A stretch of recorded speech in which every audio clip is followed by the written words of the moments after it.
Hello everyone and welcome to this online webinar which is kindly being hosted by the Classical Association of Northern Ireland. My name is Connor Hickey and I am a former postgraduate student from Maynooth University, having just recently been conferred my MA degree in Classics. In today's presentation I will be exploring the social phenomena of provincial revolts against the Roman Empire, more specifically the theme of futility which pervades the literary evidence for ancient rebellions. The two authors I am concerned with in this discussion are the Roman historian and statesman Tacitus, and the Jewish historian and former rebel Flavius Josephus. Together, the works of these two authors constitute the largest collection of accounts detailing the origins and progress of resistance episodes against the Roman Empire, and as such I believe their works are particularly suitable for what I would like to discuss with you today. In this seminar, we will be focusing on two particular incidents of provincial rebellion. The revolt of Queen Boudicca in Britain in 60 or 61 CE, as recorded in Book 14 of Tacitus's Annals, and the first Jewish revolt of 66 to 70 CE, as extensively reported in Josephus's The Jewish War. The structure I would like to propose for this discussion is as follows. In the first section, I will provide very brief overviews of the events leading up to the outbreak and ultimate demise of the Boudiccan and Judean revolts, before examining in section 2 how exactly Tacitus and Josephus express futility in their accounts. Section 3 will then provide some possible explanations as to why I think Tacitus and Josephus choose to present revolts as futile endeavours, before concluding in section 4 with some brief comments on what this theme of futility might mean for the contemporary historian studying such episodes of insurrection.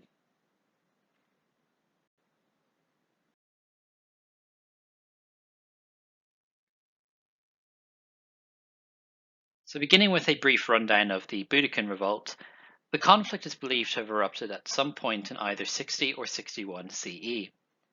According to Tacitus, the impetus for the rebellion occurred with the death of the client king Prasutagus, leader of the Iceni, a tribe who inhabited a region around modern-day Norfolk.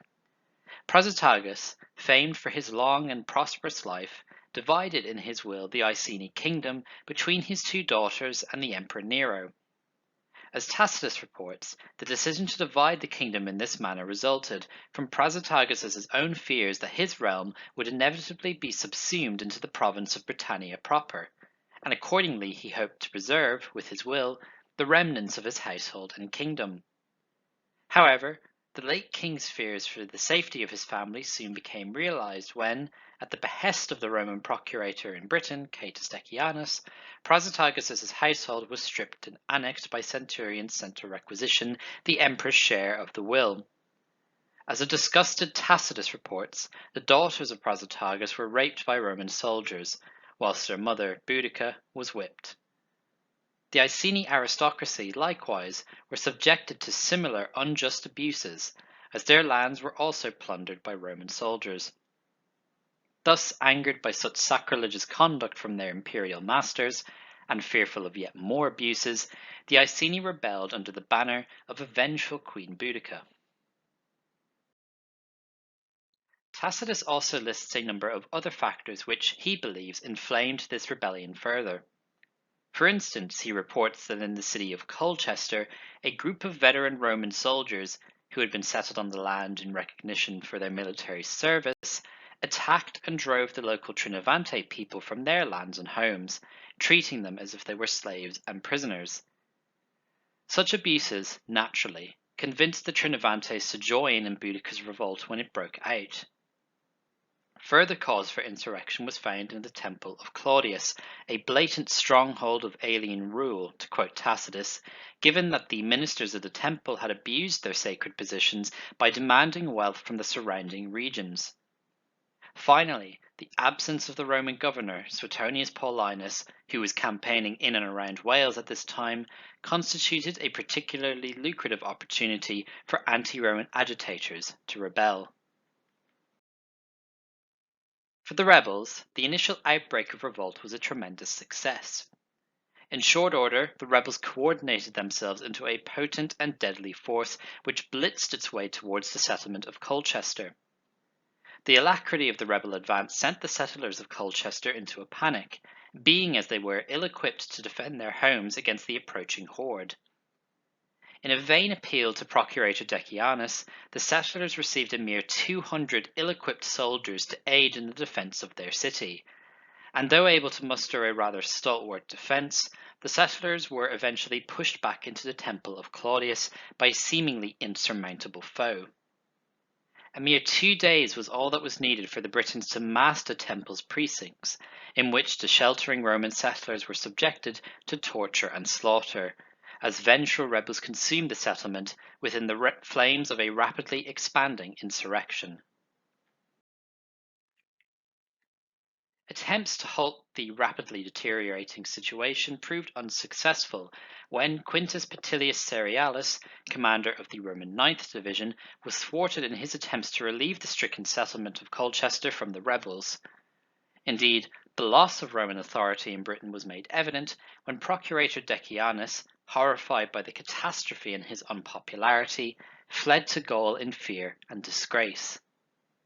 Out west, news of the rebellion eventually reached Suetonius Paulinus, and he accordingly rushed back with his troops to assess the situation. Upon reaching Londinium, he recognized that the settlement was ill-equipped to defend against the approaching rebel army. Thus, sacrificing a single city to preserve the province entire, Suetonius withdrew to gather reinforcements and scout a more favorable defensive location. Londinium, and later Verulamium, would thus be subjected to the same destruction which Colchester had suffered prior. However, as you have no doubt guessed, the Romans ultimately emerged triumphant. Having united the disparate auxiliary and legionary forces scattered across the province, Suetonius pressed for a confrontation with the pursuing British rebels, as he chose a suitable field of battle. The rebels, likewise, confident in their numerical superiority, eagerly met Suetonius for battle, supposedly bringing their wives and children in wagons to witness the coming victory. Following 2 heroic speeches from Boudiccan and Suetonius respectively, the battle commenced, and after stiff fighting, the Romans emerged victorious. In a rather dark display of Roman militarism, the rebels, along with their families, were utterly routed and slaughtered by the advancing legionaries, becoming impaled in their escape upon the wagons which had been stationed around the site of battle. Boudicca, either by suicide or illness, eventually died, and with her the last remnants of the British resistance against Rome perished. So where exactly does Tacitus begin his account of the rebellion? Does he start with the death of Prasutagus and the abuses inflicted upon his family and kingdom? Or perhaps he begins in Colchester with the Temple of Claudius and the vicious conduct of the veteran soldiers? In fact, it is neither. Rather, Tacitus commences his narrative of rebellion on the island of Mona, or modern-day Angsley, where Governor Suetonius is said to have been conducting a campaign against a druidic shrine. Tacitus's decision to begin his narrative at this point was, as scholars have rightly observed, a purposeful act, and I believe it would be fruitful for us to examine his passage in further detail. After detailing Suetonius's landings on the island of Mona, Tacitus delivers to his readers an in-depth look as to the makeup of the enemy forces which opposed the Roman legionaries. More specifically, the weird and frightening spectacle of black-robed women and druids who lined the shore. As he writes, the enemy lined the shore in a dense armed mass. Among them were black-robed women with dishevelled hair like furies, brandishing torches. Close by stood druids, raising their hands to heaven and screaming dreadful curses. This weird spectacle awed the Roman soldiers into a sort of paralysis. They stood still and presented themselves as a target. But then they urged each other, and were urged by their general, not to fear a horde of fanatical women. Onward they pressed their standards and bore down their opponents, enveloping them in the flames of their own torches. Suetonius garrisoned the conquered island, and the groves devoted to Mona's barbarous superstitions he demolished, for it was their religion to drench their altars in the blood of prisoners, and consult their gods by means of human entrails. As you can see from the sections I have highlighted, the first half of the passage aims to emphasize the weird and frightening spectacle of the Druidic cult. The women are said to have disheveled hair like furies and are brandishing torches, whilst the Druids chant their dreadful curses to the heavens. The focus here is on the alien qualities of the Britons. Their actions awe the Romans into a sort of paralysis, and they are unable to perform their duties as soldiers out of fear of the unknown. Michael Roberts, in an intriguing 1988 article, explored the juxtaposition of the Boudiccan revolt narrative and its relationship to the broader account of Tacitus's Annals, which details the moral degradation and corruption of Julio-Claudian Rome. In examining the Latin prose of this particular passage, Roberts noted that Tacitus used subtle literary techniques, such as making the Druids and female cultists the controlling subjects of the main clause, to add a sort of literary richness to his account. What concerns us here, however, is the manner in which the Roman soldiers are said to perform their duties. They are shaken out of their paralysis by the encouragements of their general Suetonius, and take control of the situation by enveloping the Britons and destroying their barbarous superstitions. The importance of this passage becomes evident when we consider this event as a sort of microcosm, both for Neronian Rome, as Roberts argued in his paper, and for the Boudiccan revolt as a whole. Tacitus and his peers were fascinated by the fact that Boudicca was a woman. Indeed, to a society which largely restricted the rights and liberties of its female population, the Romans were understandably amused by the prospects of a woman leading a rebellion. However, for Tacitus and his readers, the feminine qualities of Boudicca and her revolt are particularly significant, as they expose not only the reasons as to why the rebellion occurred at all, but rather why the rebellion was ultimately unsuccessful. Let us consider Boudicca's speech. "We British are used to women commanders in war," Boudicca cried. "I am descended from mighty men. But now I am not fighting for my kingdom and wealth. I am fighting as an ordinary person, for my lost freedom, my bruised body, and my outraged daughters. Nowadays, Roman rapacity does not even spare our bodies. Old people are killed, and virgins raped. But the gods will grant us the vengeance we deserve. The Roman division which dared to fight is annihilated. Consider how many of you are fighting, and why. Then you will win this battle or perish. That is what I, a woman, plan to do. Let the men live in slavery if they will." It is clear from this passage that Tacitus rationalizes the occurrence of the Boudiccan revolt as having stemmed from emotional and moral reasons. Boudicca's rebellion is a war of vengeance. It is a war in pursuit of liberty, a war which seeks justice for the outrages perpetrated against Boudicca's body and the chastity of her daughters.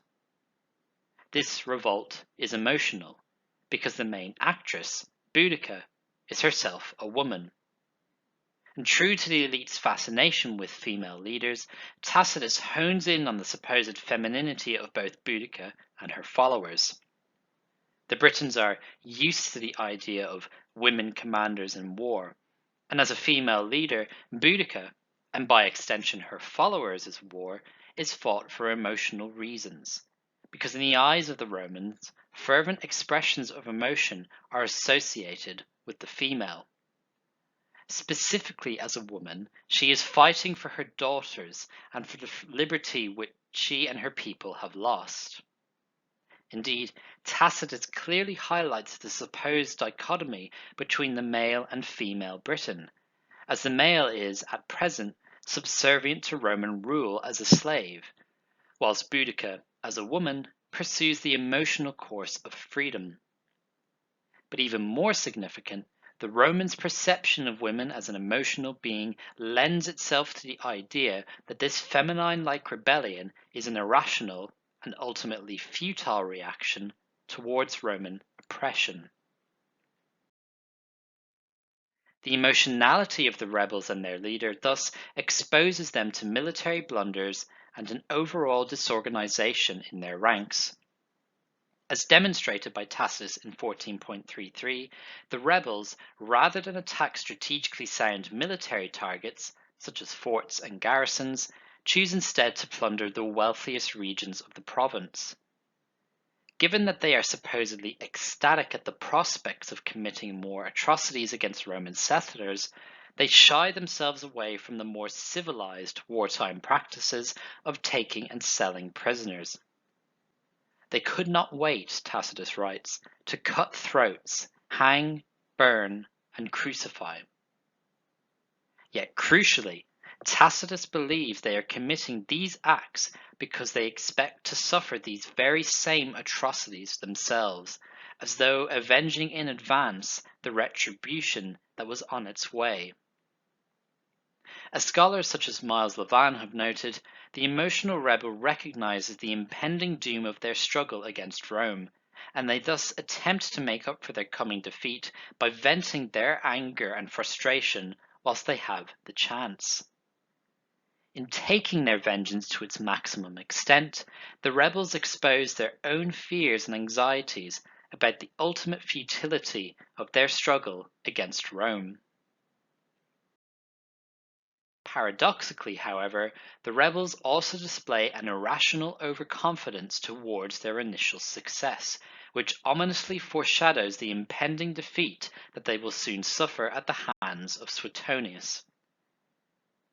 As noted previously, the Britons are reported by Tacitus to have brought their wives and children with them in carts stationed around the final site of battle, so as to witness the supposed coming victory.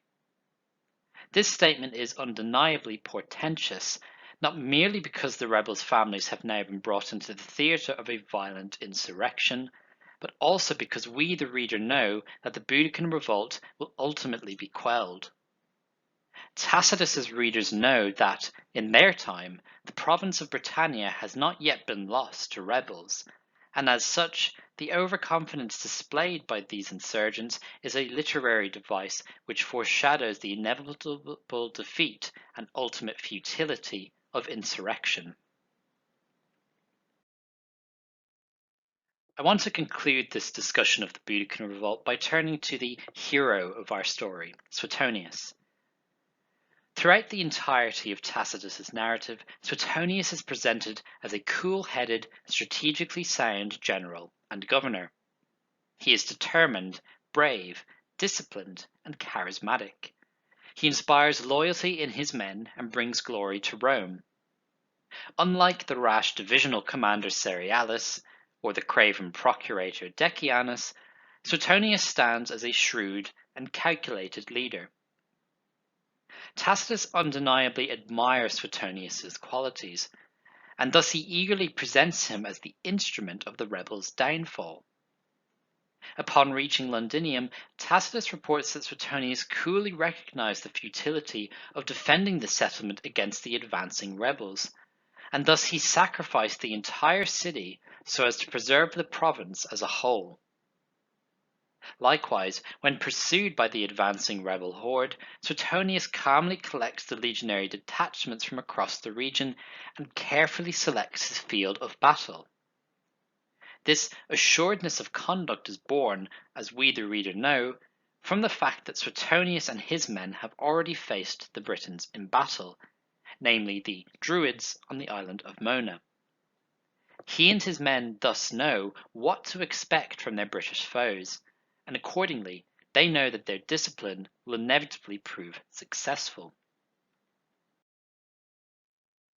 Such cool-headedness from Suetonius is best displayed, I believe, in the speech the general gives to his men before battle. "Disregard the clamours and empty threats of the natives," he said.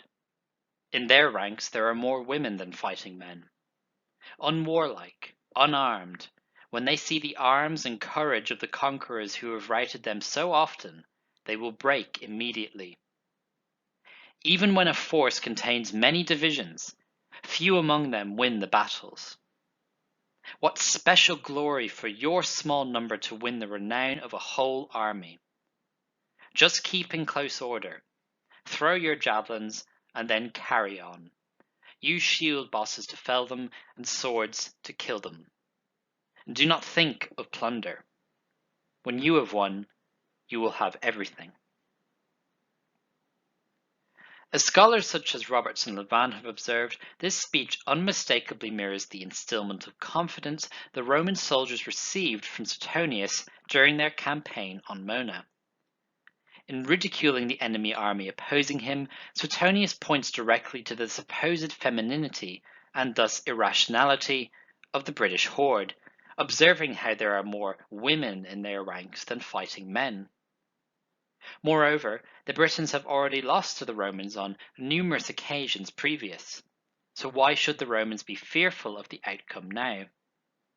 Indeed, in a rather nonchalant manner, Suetonius calmly instructs his men to stick simply to their accustomed military doctrines.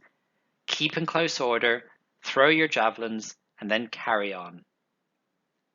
And in a direct challenge to the apparent unruliness of the undisciplined British horde, Suetonius cautions his men not to think of the plunder that awaits. After all, if they remain resolute and in order, they will have everything upon victory. How could the Britons ever think to resist such a powerful and well-organized military force as that of Rome?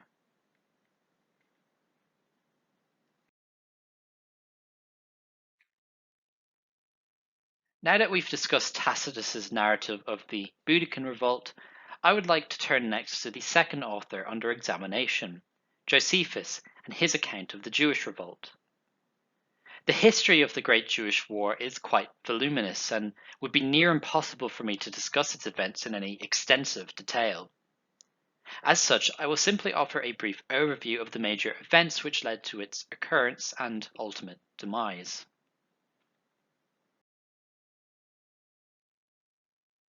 The impetus for the rebellion occurred in the port city of Caesarea Maritima. Constructed during the reign of the infamous client king Herod the Great, the residents of Caesarea, mainly Jews and Greeks, were embroiled in a long-standing dispute as to which culture held greater claim to the civic rights of the city. In around 60 CE, tensions had started to boil over, as riotous mobs from both the Greek and Jewish quarters of the settlement started clashing in the streets, prompting the Roman procurator at the time, Felix, to use his troops to defuse the situation. However, Felix's show of force served only to inflame this situation further, as his soldiers, supposedly predisposed towards the Greeks' cause, attacked the Jewish quarter and looted the homes of the wealthiest Jews. In an effort to neutralize this chaotic state of affairs, delegations from both the Greek and Jewish camps were dispatched to the Emperor Nero, where it was hoped that a formal tribunal would peacefully resolve the conflict.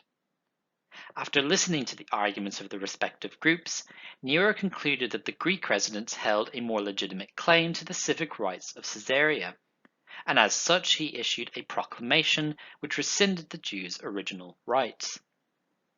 Angered by the perceived injustice of this decision, disgruntled radical Judeans are reported by Josephus to have carried their quarrel with the Greeks further and further, until at last, in 66 CE, they kindled the flames of war.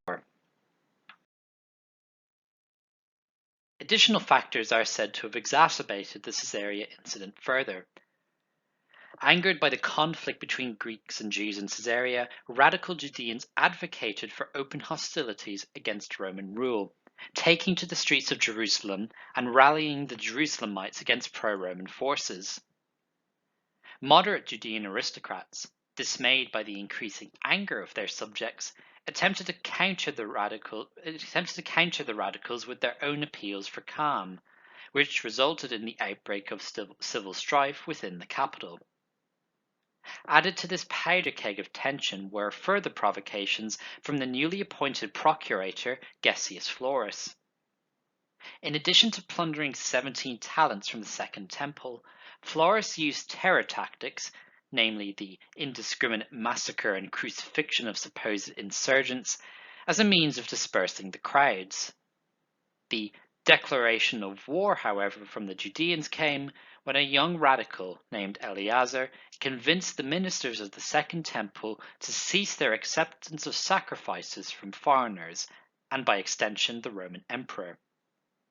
This was perceived as a flagrant act of hostility from the Roman perspective, given the fact that such acceptance of gifts had been regarded as a sort of ceremonial recognition of Rome's rule over Judea.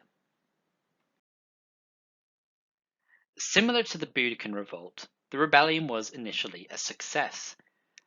However, unlike the Boudiccan revolt, this success from the Judeans brought about a long and protracted war that would last until 70 CE.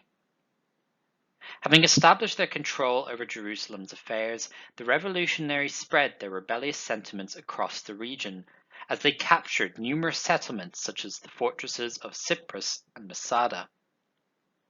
After a failed attempt by the governor of Syria, Cestius Gallus, to retake Jerusalem from the rebel forces, the Romans would humiliatingly be defeated at the devastating Battle of Beth Horon, in which 5,300 infantrymen and 470 cavalrymen are said to have been killed.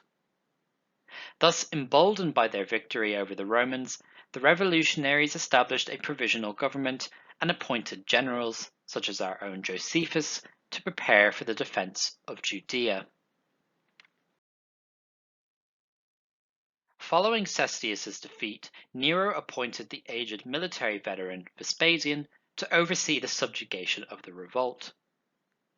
With a force of around 60 to 70,000 men, Vespasian commenced his reconquest of Judea in 67 CE, with a slow and deliberate campaign of pacification in Galilee. Settlement after settlement fell to the advancing legions, including Jotapata, where Josephus, who was entrusted with the defense of Galilee, was captured by the Roman forces.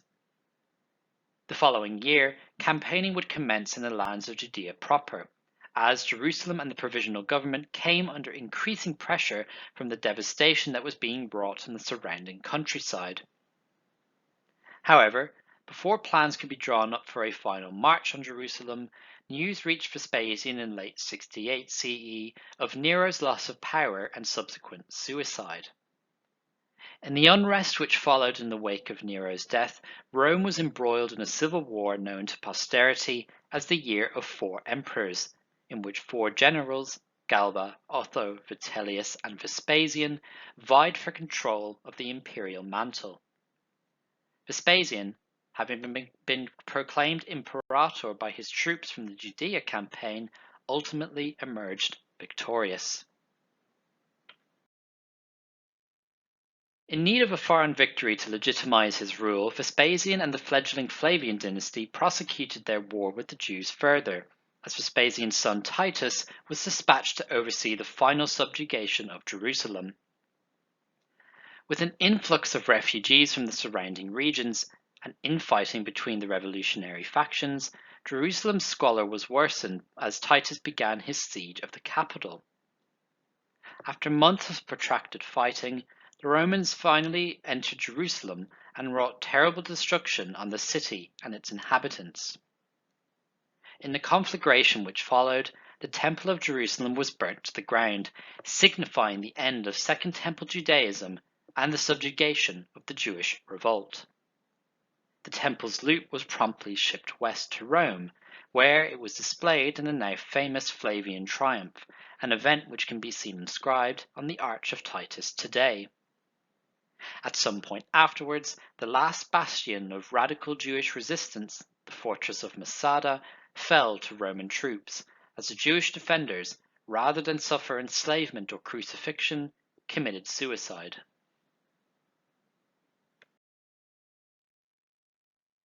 Throughout his narrative in the Jewish War, Josephus frequently denotes the supposed futility and irrationality of the Judean struggle against Rome. However, for the purposes of this seminar, I would like to focus on one particular passage of the Jewish War, which I believe perfectly encapsulates the theme of futility in Josephus' narrative, namely a speech given by King Agrippa II to his angry Judean subjects on the eve of the insurrection. In this speech, Agrippa will attempt to placate the grievances set out by the riotous mobs by disarming the rhetorical talking points used by revolutionary factions to inflame unrest, in the hopes of dissuading his rebellious subjects from undertaking an irrational and destructive course of action. One of the first grievances which Agrippa seeks to address in his speech is the resentment felt by the Judeans towards the abusive conduct of Roman officials, namely the procurator Gessius Florus. Here, Agrippa attempts to move the crowd's emotions away from their hatred of Gessius Florus towards a more rational frame of mind which looks to promote peaceful acquiescence to Roman overlordship. Authority should, states Agrippa, be accommodated, not provoked. When you respond to minor offences with a major outcry, this only turns the targets of your protest against you, and what was once a surreptitious and modest form of exploitation becomes open robbery. Submission, says Agrippa, is the best way to avoid a beating, and similarly calm acceptance by the victims of persecution can disarm the persecutors. Of course, as their king, Agrippa accepts that the procurators have been unduly harsh towards the Judeans. But as he argues, it does not follow that all Romans, Caesar included, are out to persecute you. And yet it is on them and him that this war of yours will be declared. They do not deliberately send us rotten governors, and out there in the west they cannot supervise their officials here in the east. It is hard enough for them to receive any prompt intelligence of what is happening here. He concludes, rationally, that in following their course of action, they would go to war with a whole people because of one man, and come into conflict with such powerful opponents for trivial reasons, when they do not even know what we are complaining about.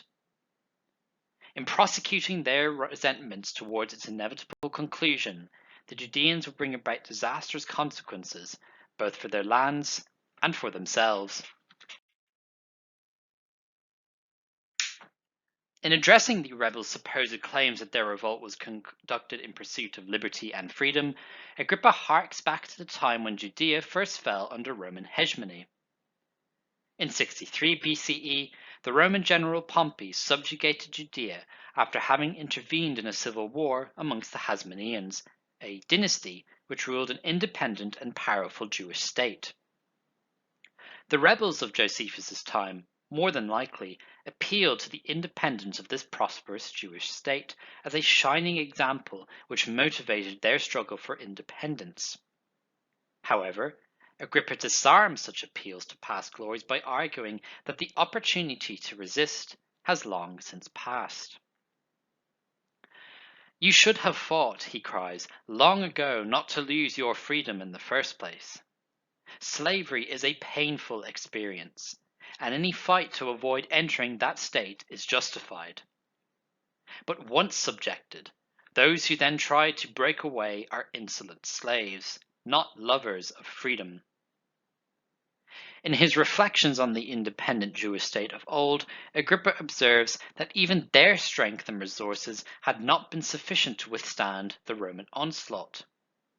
Are you then, he asks, after generations of subject status and so ill-equipped in comparison with those who made their original submission, are you going to defy the whole Roman Empire? In what is perhaps the most famous segment of this rationalist speech, Agrippa looks to the other nations of the world that have been subjugated by Rome's political and military dominance. In a series of stinging rhetorical questions, Agrippa, and by extension Josephus, asks how the Judeans think it is possible for them to shake off the yoke of Roman rule, when other peoples with perhaps far greater claims to past glories and independence remain acquiescent to Roman servitude. Look to the Athenians, he cries, a people who are famed for their defense of Greece from the mighty Persian hordes. Now these people are slaves to Romans, and what was once the dominant city in Greece takes its orders from Italy. Look to the Spartans, he says, for they too accept the same masters as their Athenian rivals. Finally, look to the Macedonians. They still dream of Philip and still have a vision of that divine fortune which helped Alexander sow the seeds of a Macedonian world empire. Yet they too tolerate this complete reversal, and now in turn make their obeisance to fortune's new favorites. Thus, innumerable nations have resisted, nations with still prouder claims to independence and glory. Yet they too are now subject to Roman rule. Will the Jews alone refuse submission to the masters of the world? Yet if this riotous mob is still not convinced that the subjugation of other nations necessarily constitutes a futility of their resistance, Agrippa also points directly to the imperial ambition and military supremacy of the Romans. They have expanded their horizons across the Mediterranean and beyond, subjugating lands and peoples previously thought unreachable. For the Jews, the struggle for resistance would ultimately be futile, because they themselves lack the military capabilities and imperial ambitions of their Roman masters. What sort of army, what weapons can you count on? Where is your fleet to quarter the Roman seas? Where is the exchequer to fund your campaigns? Given Josephus' past experience as a military commander in Galilee, it is easy to see why he has Agrippa refer to the strength and discipline of Rome's military. Indeed, when recounting the events surrounding his own participation in the revolt, Josephus mentions, from a rather Thucydidean-like third-person perspective, his own understanding of what gave the Romans their world empire. He, Josephus, could see that the main factors which had brought the Romans to undefeated military strength were the rigorous discipline in the field and their experience of drill under arms. Having experienced the full weight of Rome's military capabilities at the siege of Jotapata, it is logical that Josephus should make frequent remarks to Roman discipline. But in addition to this, Josephus also points towards a far more Jewish observation as to why resistance against Rome was inevitably futile. In this same passage, Josephus refers to God's role in bringing about victory or defeat for a nation's military, accounting for Rome's dominance over the Mediterranean, whilst in turn highlighting the ultimate futility of the Jewish revolt. The best outcomes in war, he said, were when all members of an army had a clear conscience. But those compromised by depravity on their home ground had to face the hostility of God as well as the attack of their human enemies. This evocation of the Jewish divinity as an influential figure over the political and military affairs of a polis embeds itself in Agrippa's appeals for acquiescence and rationality. Any insurgent who cultivates a fervent devotion towards their faith in divinity would undoubtedly use the divine as a means of justifying and emboldening their resolve for conflict. But for Agrippa, and by extension Josephus, such appeals for divine intervention are at best misguided and at worst sacrilegious. So your only remaining recourse, Agrippa observes, is to put your trust in divine assistance. But this too is readily ranged on the Roman side, as it would have been impossible to build up such a vast empire without God's aid. Think too of the difficulty of preserving your religious principles intact in any war. All people entering on a war do so in reliance on divine and human support.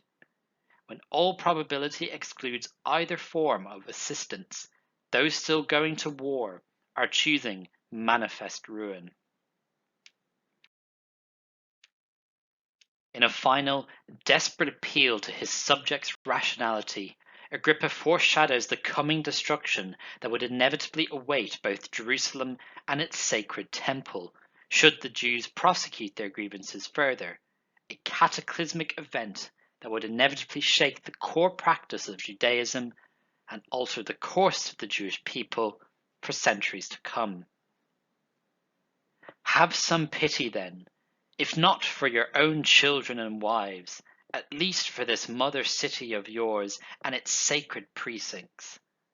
Spare the temple, and preserve for yourselves the sanctuary and all that is holy in it. If the Romans capture these, they will not hesitate to despoil them, since all their forbearance so far will have earned them no gratitude. Agrippa's portents are, perhaps, a little too on the nose when it comes to foreshadowing the events that will inevitably transpire in the subjugation of the revolt, a point which highlights the Josephine construct of this entire segment of the Jewish war. Nevertheless, such observations from Agrippa clearly display Josephus's rigorous attempts to present the revolt and its outbreak as an ultimately useless endeavour.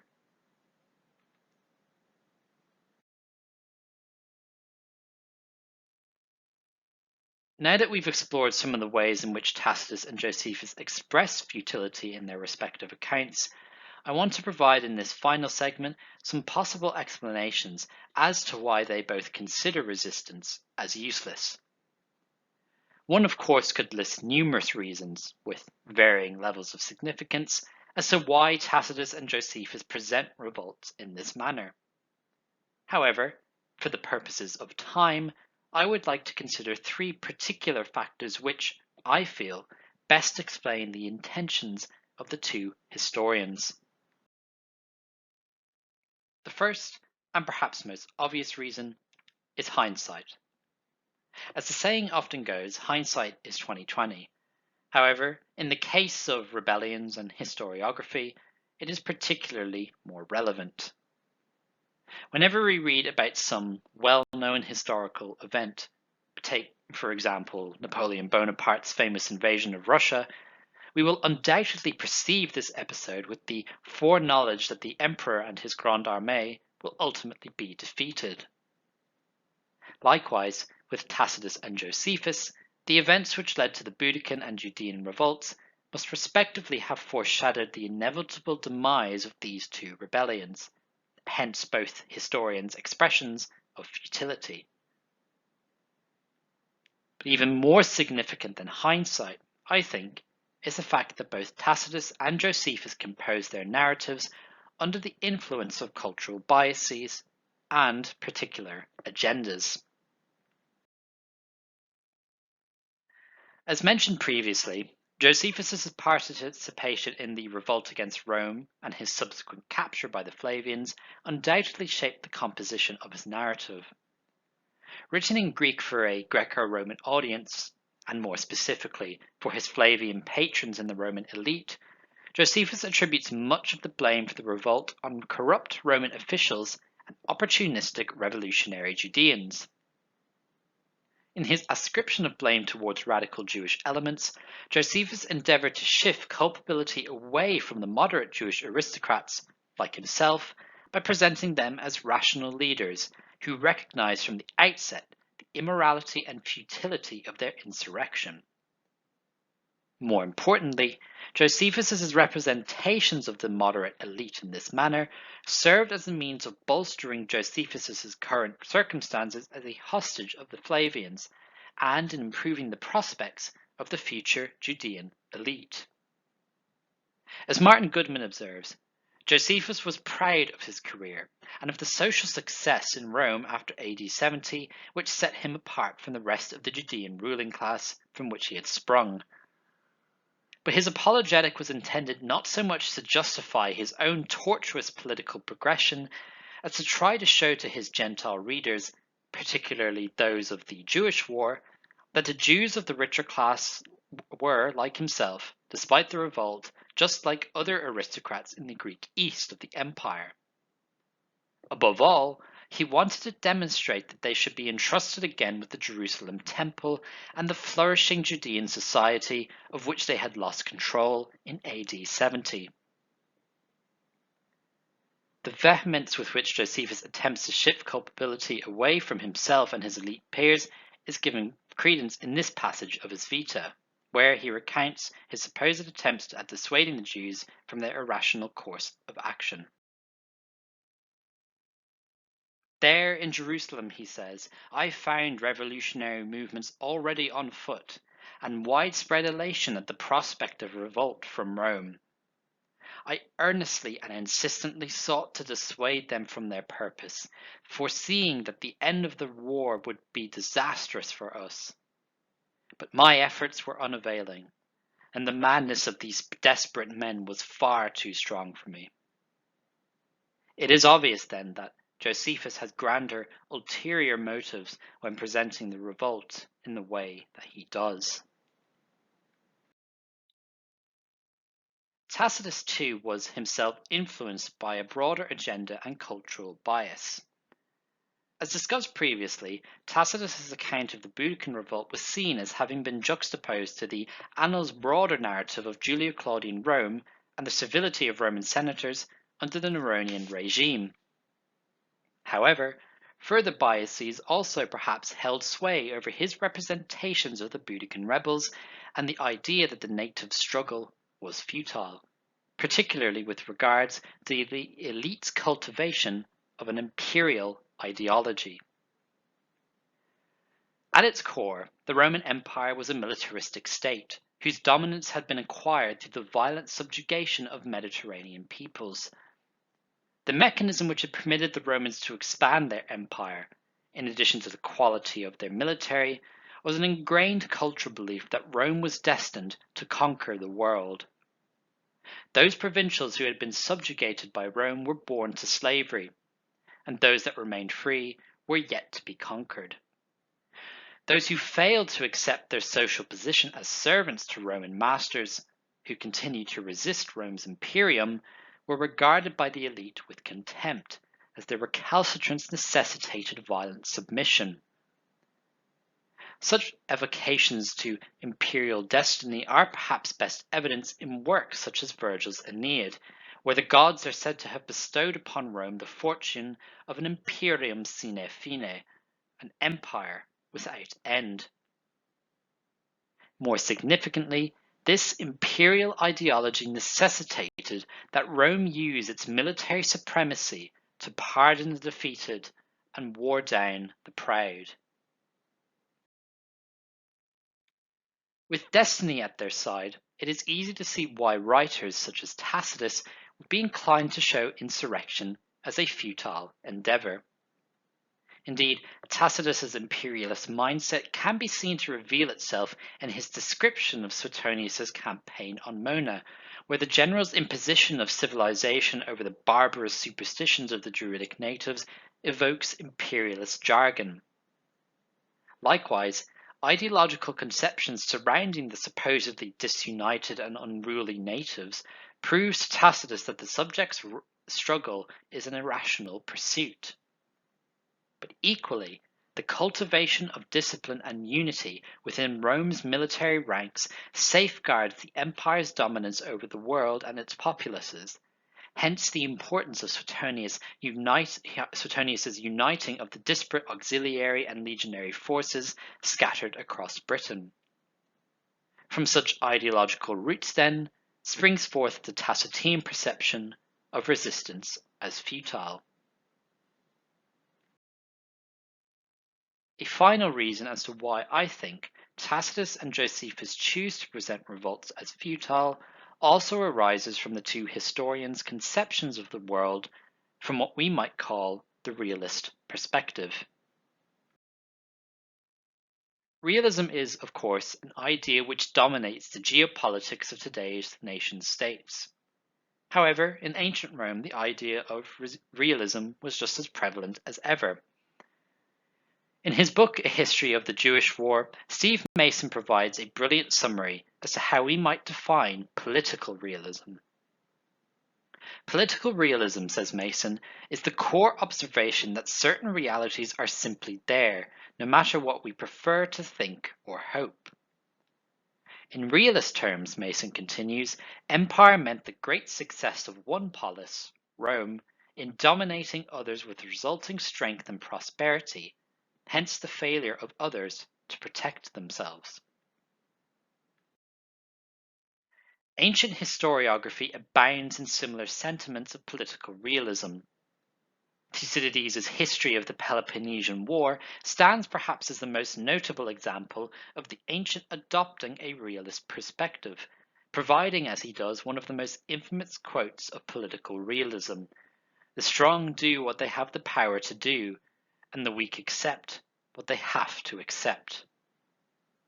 Likewise, Polybius, a strong influence on Josephus' writings, also adopts a realist perspective when explaining for his fellow Greek audience why Rome, quote, had from the outset sufficient reason to entertain the design of creating a world empire. Such realism, of course, has been shown to heavily influence the makeup of Agrippa II's speech, as he, and by extension Josephus, lists numerous rational reasons as to why the Jews should reconsider their reckless course of action against Rome.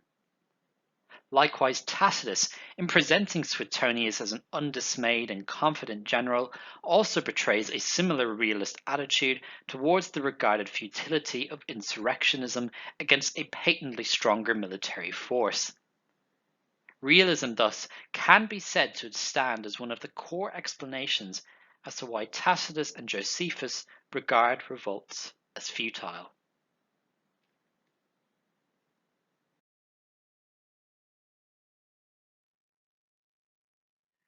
Tacitus and Josephus' respective narratives are indeed fascinating for both the scholar of provincial revolt and reader of ancient historiography. In providing an essential record of two of the most significant insurrectionist episodes against the Roman Empire, Tacitus and Josephus have, whether intentionally or not, also preserved stylistically rich narratives which highlight the desired representation and discourse of rebellion amongst the Roman elite.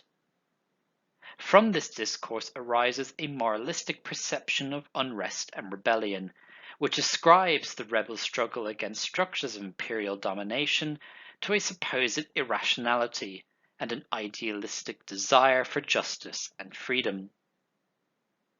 To the contemporary historian, such moralistic judgments, though not to be discarded completely, are far too simplistic in explaining what was and is a complex social phenomena. At best, this moralizing picture of revolt as a futile endeavor leads one to presume that an insurgent must have been driven by madness to rebel against such an overwhelming force as that of Rome.